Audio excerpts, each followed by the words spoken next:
Sidney Crosby's going to say that it doesn't bother him, that he's not thinking about it. Evgeny Malkin's going to say the same thing. Chris Letang won't want anything to do with it.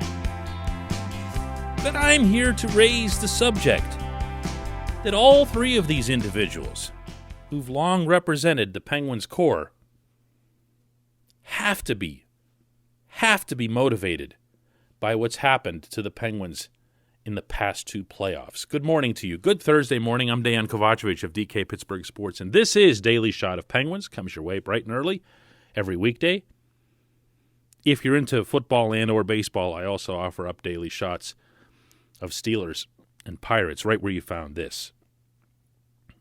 As the Penguins gear up to face the Islanders in the first round, there's going to be some comparisons made to the series from a couple of years ago. And as I've already shared with listeners on this show, my stance on that is there's almost no link to be had there. These are very different teams deploying very different looks and strategies in addition to everything else. You're going to see something that looks a lot more like these meetings that these teams had in the regular season, which, of course, the Penguins won 6 out of the 8, meaning one team is flying around, skating like crazy, and the other one is backpedaling and packing it in and hoping for a break. That is not at all what happened 2 springs ago.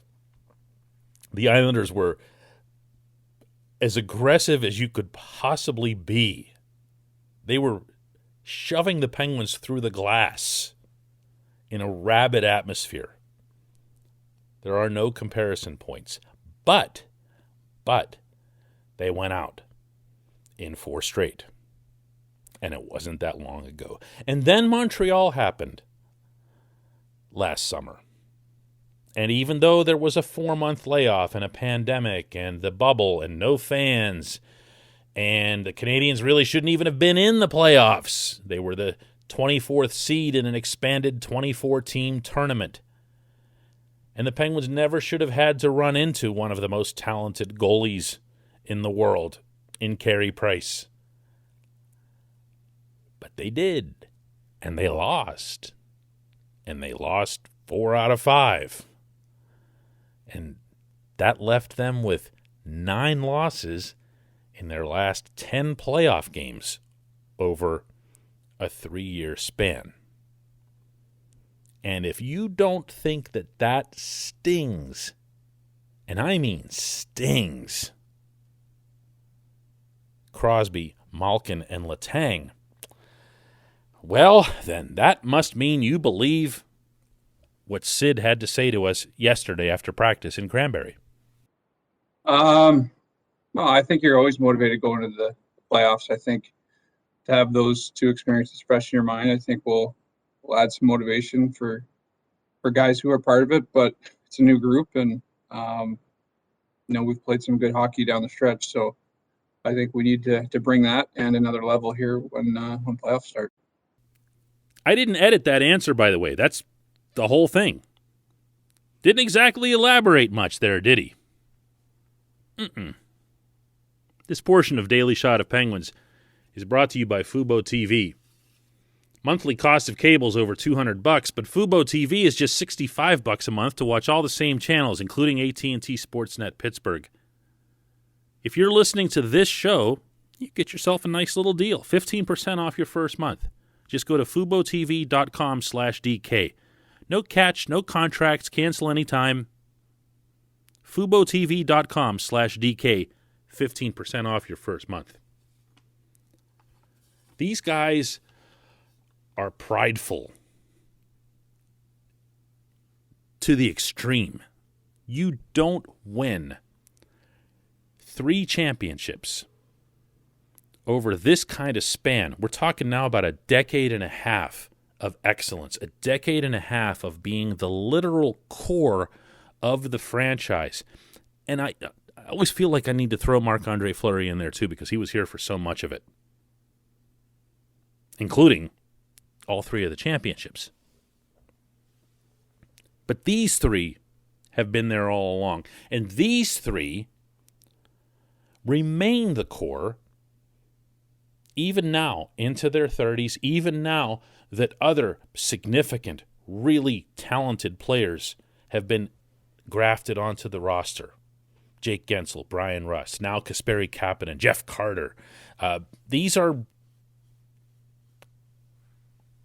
3 really, really, really significant players in the NHL still.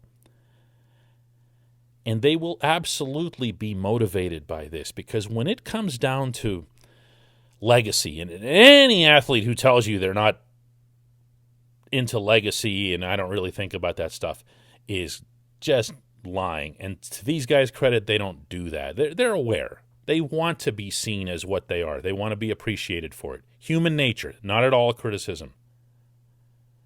But their legacy, principally, all 3 of them, even Sid, a legit top 5 all-time player in the National Hockey League, even Sid at the very top of his achievements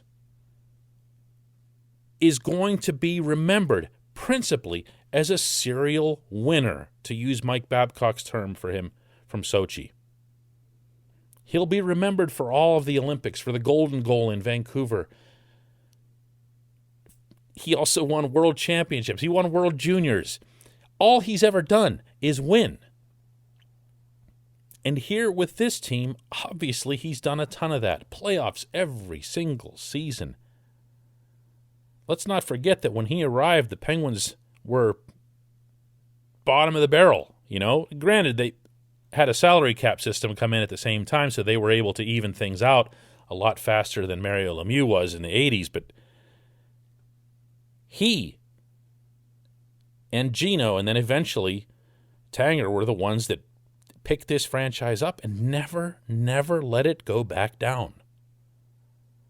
So losing like that, losing 9 out of their last 10 playoff games, absolutely will be a motivator for them. It won't be the motivator. And I should stress that. These guys love winning. Take that from someone who's been on the ice with them in San Jose and in Nashville and got to see and hear and experience that right up close. Take that from somebody who watched Sid in both places, in San Jose and Nashville, never let go of the cup. The moment Bettman passed it to him, and once they got through those ceremonies, Sid became the steward of the cup. It went where he wanted it to go. And in any in-between sessions, like the Matt Cullen family gets done taking some pictures, it was Sid who picked it up and moved it to the next station. That is what he's all about. Sidney Crosby, you know, we talk sometimes about him, you know, and his lifestyle being this like storybook role model, whatever, for athletes because he never gets in any trouble and he's such an angel and all this other stuff. And he is, but the real reason for that is he's just all about hockey. That's it. I mean, he has other interests, and he and I have talked about those. Stuff that might surprise you, actually. Nothing bad, but just interesting. But his morning, noon, and night are about hockey. And his hockey has always been focused on the winning. Somehow, some way, the Penguins got through this bizarre season. Pandemic-riddled, 258 games lost to injury, and all this other stuff, atop a division where a lot of people legitimately predicted that they wouldn't make the playoffs, that they wouldn't finish among the top 4, and they won that division. But know that that's just the beginning for Sid, for Gino and for Tanger. That's just the way they're wired. Their first shift that they take against the Islanders, mark my words, all three of them, watch their body language and tell me if they're not being influenced or motivated by what's happened in the past couple of years. When we come back, just one question.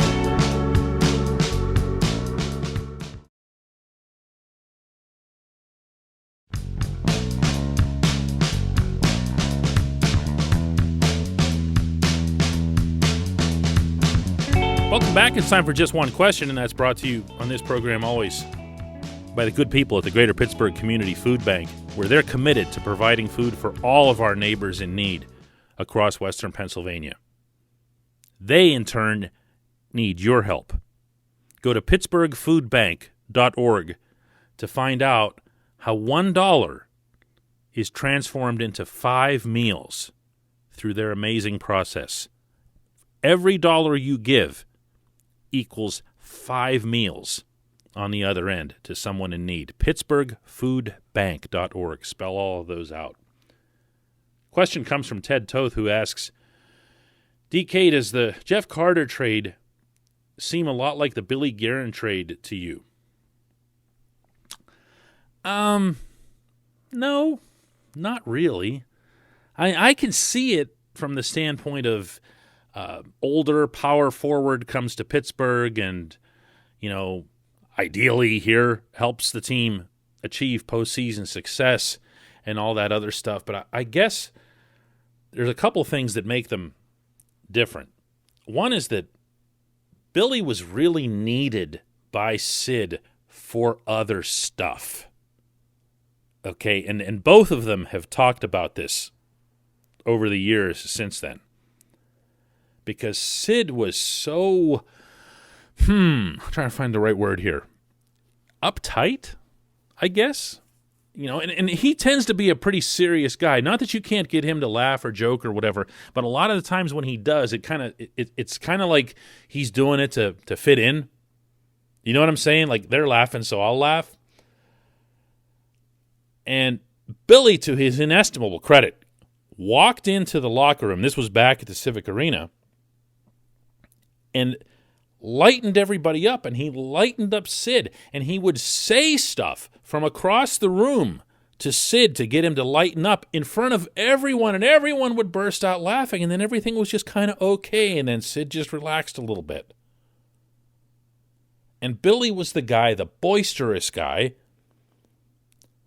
who could get into people's faces the way Gary Roberts could. At the time, some of the older guys they had on defense could. Rob Scuderi, even though he wasn't older at the time, was another one of those, and they ended up having players that were in that mold that would take over that talking role with the team. Max Talbot, I shouldn't leave out. Brooks Orpik. Jordan Stahl. They had a bunch of them, but it was Billy that was immediately put into a role to not only be Sid's guy in that regard, but he also became Sid's winger. He was putting away a lot of Sid's chances. Then he scored big goals in the playoffs, you'll recall.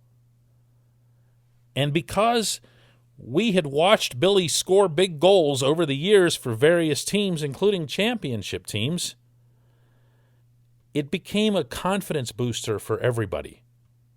But principally for Sid. The Penguins were now no longer the cute team with a couple of baby-faced superstars. They were now a legit cup contender.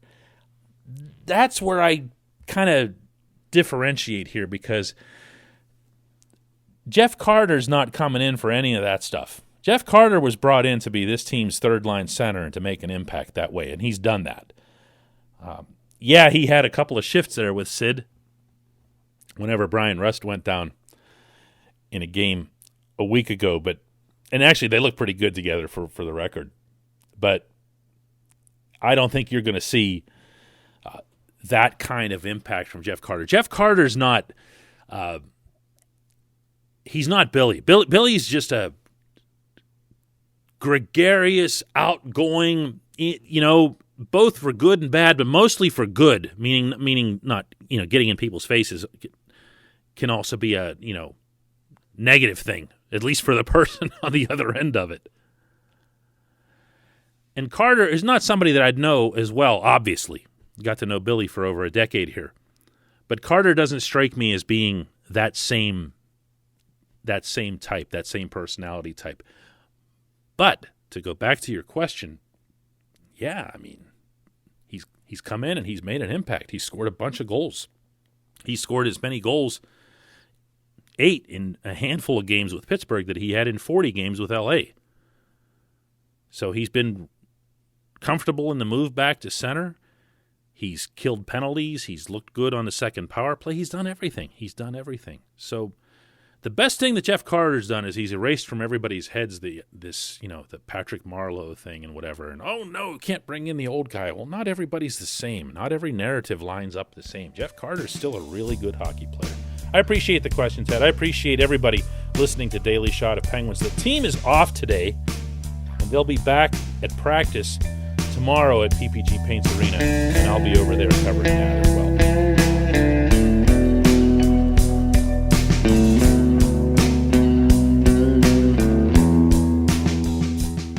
At Point Park University in the heart of downtown Pittsburgh, they understand there's no substitute for real-world experience and career-building connections. Their innovative curriculum engages students with distinctive experiential learning opportunities. Point Park's pioneering co-op program empowers qualified students to work in full-time, paid positions with their corporate partners while earning college credits. Visit pointpark.edu/works to learn more. Career ready. That's the point. Point Park University.